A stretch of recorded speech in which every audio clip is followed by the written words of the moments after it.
আমাদের দেশে জিহাদ মানেই যেন একটা আতঙ্ক না।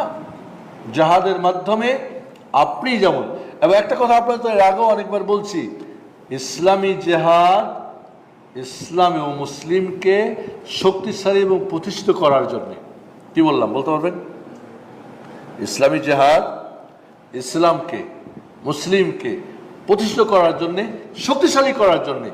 যে জিহাদ ইসলামকে দুর্বল করে, মুসলিমকে ধ্বংস করে, ওটা ইসলামী জিহাদ নয় নয় নয় নয়।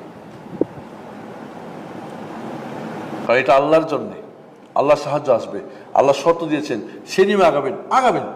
জিহাদ মানে আপনি শক্তিশালী, জিহাদ মানে আপনি, রাসূল সাল্লাল্লাহু আলাইহি ওয়াসাল্লাম যখন জিহাদ শুরু করেছেন তখন কোন কাফের মুশরিক আর মুসলমানের দিকে কি বলে চোখ রাঙাতে পারছে?